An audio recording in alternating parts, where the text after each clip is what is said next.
Gente, uma das questões muito delicadas e que envolve essas tratativas políticas hoje, que coloca como um embate muito grande entre governadores, principalmente da região sul-sudeste, e a União, né, o governo federal, é a questão da renegociação das dívidas dos estados com a União.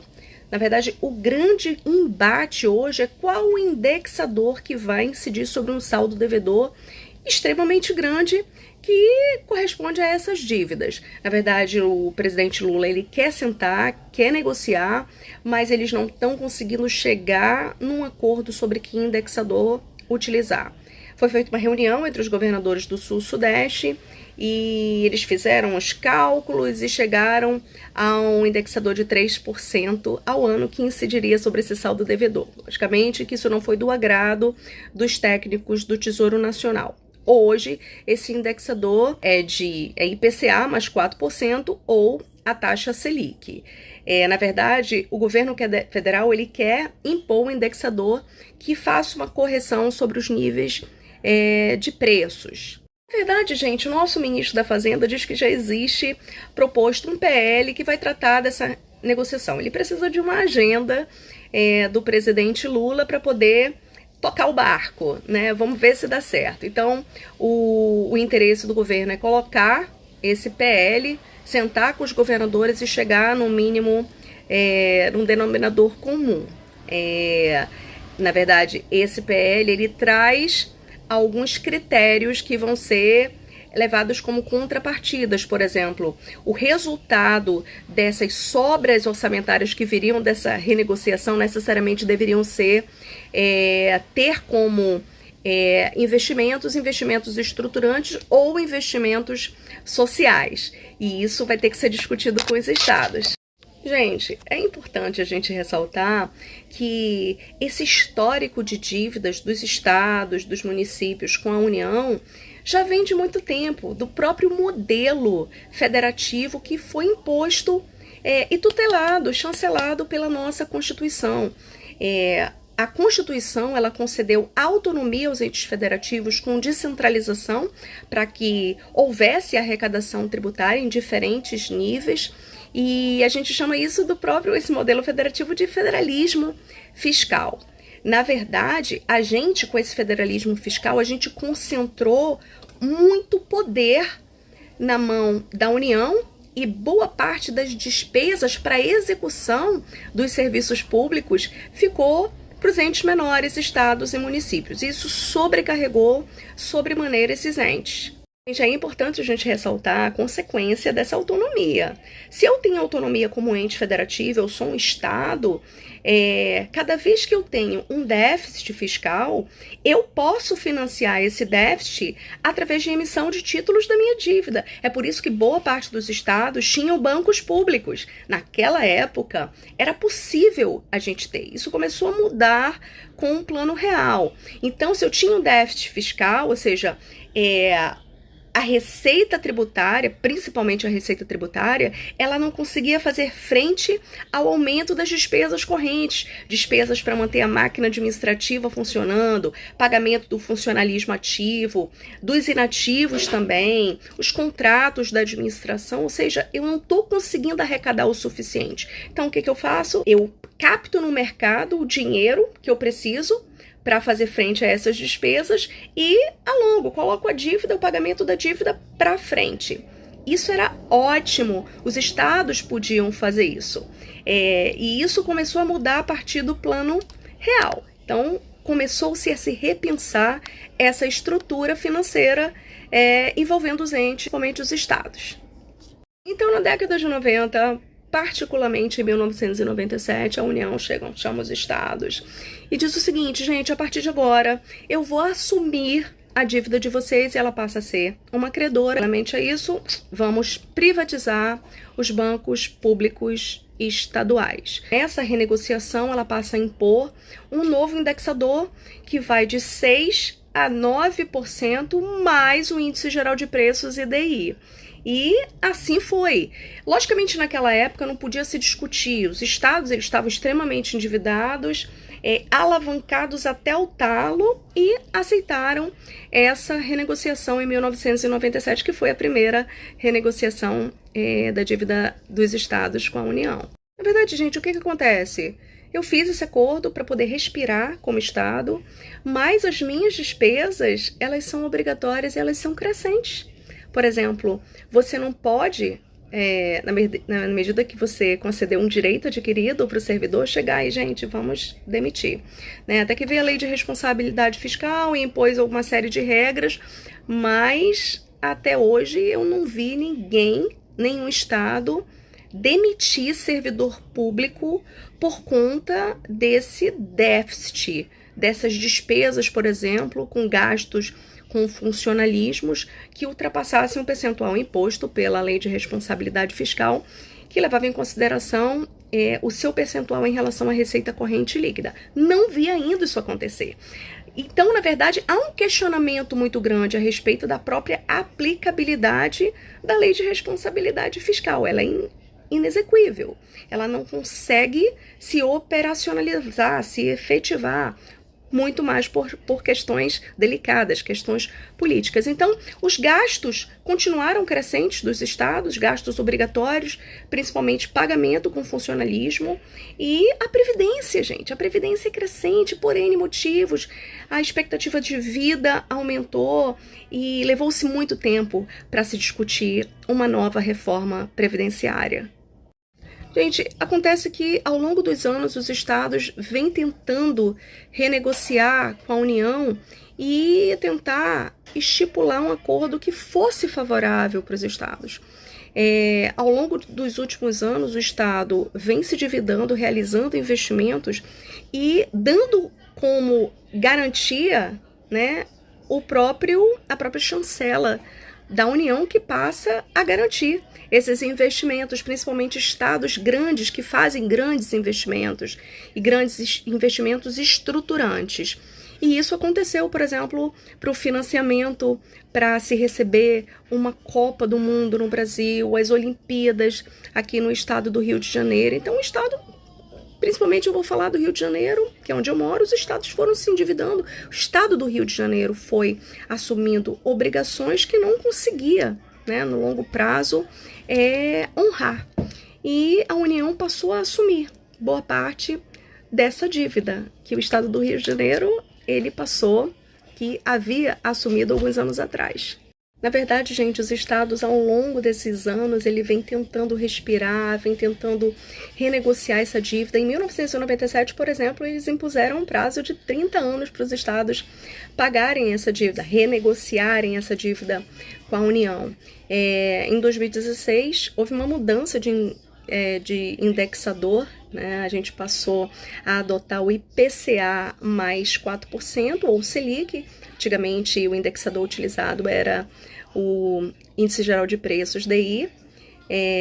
Então, isso mudou e em 2000, falo pelo estado do Rio de Janeiro, em 2017, por exemplo, o estado do Rio de Janeiro assinou o regime de recuperação fiscal, onde novamente tinha desequilíbrio fiscal e eles impuseram um prazo, né, para a gente começar a pagar de 3 anos. Aí, respira aí, né, com direito a renovar por mais 3. Isso foi a Lei Complementar 159, feita em 2017. Estávamos numa situação super delicada e muitos lembram que os servidores do estado do Rio de Janeiro, tanto ativos e inativos, ficaram sem receber alguns meses os seus salários, pensões, aposentadorias.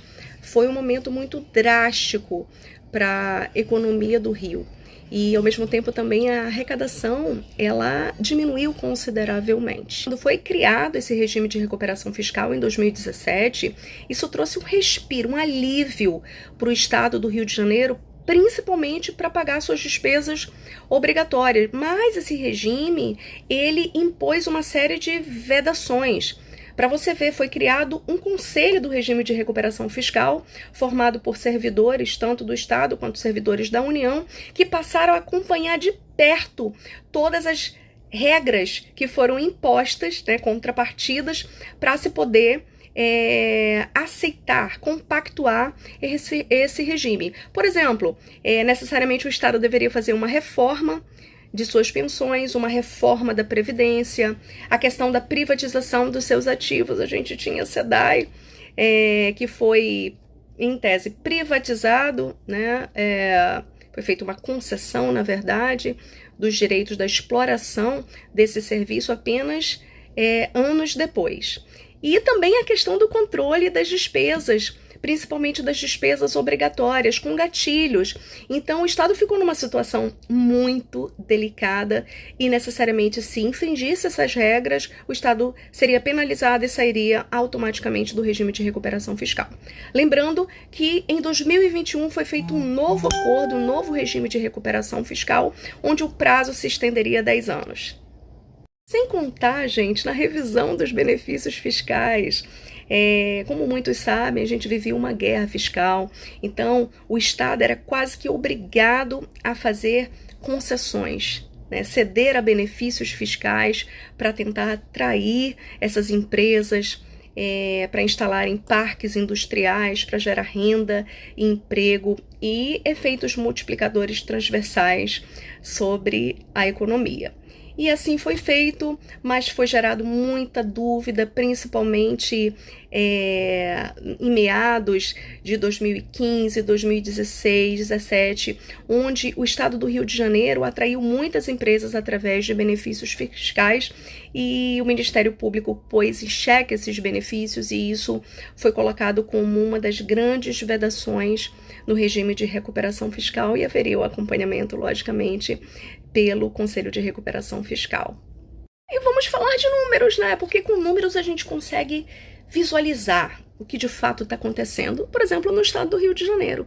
O estado do Rio de Janeiro, na negociação de 1997, segundo os dados apresentados pelo nosso governador, Cláudio Castro, o estado do Rio de Janeiro devia aproximadamente 13 bilhões. Já foram pagos 153 bilhões, sendo que 65% desse valor era para pagar juros e encargos. E pasmem, o Estado do Rio de Janeiro ainda deve 188 bilhões de reais para a União. Agora, por que acontece isso? É justamente por conta do indexador, que incide sobre o saldo devedor. Se o indexador for desonesto, um indexador que seja inexequível, que a gente não consiga pagar, o que a gente vai pagar é só juros e encargos. Mas, na verdade, boa parte da classe trabalhadora, classe média, entende muito bem isso com juros rotativos, por exemplo, de cartão de crédito. Não tem muita diferença. Só que a gente tem que lembrar que a União não é agiota, né? E o Estado do Rio de Janeiro sofre, porque, como foi apresentado pelo governador, a receita com arrecadação do ICMS, que é o Imposto sobre Circulação de Mercadorias e Serviços, no Estado do Rio de Janeiro, que é a nossa principal arrecadação, nosso principal imposto, cresceu 600%, enquanto a dívida que a gente tinha com a União, né, desde 1997, cresceu 2.000%, por conta do indicador que foi utilizado. É impossível. Se isso não for revisto, é impossível que esses estados endividados, eles consigam pagar essa dívida. Então é isso que está sendo proposto pelos estados endividados. Por quê? Porque a gente não consegue. Se a arrecadação ela aumenta menos que proporcionalmente em relação às despesas de pagamento da dívida dos estados com a União, a gente não tem como, a gente fica sufocado. Então isso é muito importante a gente ressaltar. E vamos à parte mais crítica. De tudo que o Estado do Rio de Janeiro, por exemplo, arrecada, o quanto a gente devolve para a União? A gente devolve aproximadamente 200 bilhões, 198 bilhões. E quanto é que fica no Estado do Rio de Janeiro em relação à cobrança de impostos? O quanto fica no Estado do Rio de Janeiro? Representa entre 20% a 25% desse valor. Então, a gente devolveu para a União 198 e recebe o quanto da União? Aproximadamente 45 bi. Isso é um verdadeiro absurdo. Além do que, o Estado do Rio de Janeiro, por exemplo, é o maior produtor de petróleo do Brasil. 85% da produção de petróleo está aqui no Estado do Rio de Janeiro. Então, a grande pergunta que a gente se faz é o que a gente vai fazer, meu Deus? Então, a União, com alguns estados, vão sentar e vão novamente renegociar. Gente, enquanto não propuserem um indicador que seja um indicador democrático, vamos dizer assim, que a gente consiga de fato pagar, a gente não vai. Essa questão ela é muito mais forte, né? Eu acho que a grande questão ela gira em torno da repactuação do Pacto Federativo, né? Discutir novamente com o nosso Congresso. Na verdade, a gente tem no Congresso Nacional representantes dos estados, então, principalmente dos estados da região sul-sudeste, que têm despesas obrigatórias extremamente altas, despesas com pagamento para funcionalismo público ativo e inativo, como é o estado do Rio de Janeiro. A gente tem que repensar tudo isso. Alguns economistas, por exemplo, como o Jean Biagi, concordam em fazer uma nova renegociação, utilizando indexadores que sejam críveis, mas com um prazo, né, com o dilatar do prazo muito maior, muito mais longo, como por exemplo 60 anos, e não para todos os estados, né, gente? Existem alguns estados que têm características muito específicas e muito mais endividados, então essa renegociação não deveria ser para todos. Vamos repensar o Brasil. Na verdade, vamos repensar o Brasil, vamos repensar o Pacto Federativo, vamos repensar a Constituição, que é cidadã. Eu não sou cidadã do estado do Rio de Janeiro, não sou cidadã do estado de Minas, eu sou brasileira, né? Então, eu acho que eles têm que sentar e ver um denominador comum. O que não pode, em hipótese nenhuma, é o povo, o cidadão das cidades que vivem nos municípios, que sofrem com a degradação da prestação dos serviços, pagarem por isso.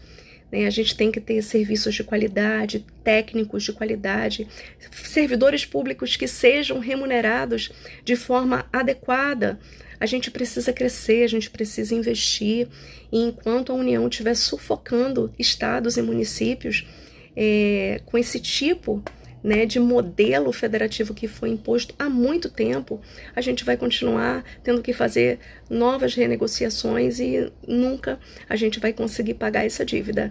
Então, é momento da gente repensar. Quem sabe a gente não pode fazer o que Cristo falou, né, gente? Perdoai as nossas dívidas assim como nós perdoamos aos nossos devedores. É isso. Isso é um conselho para a União.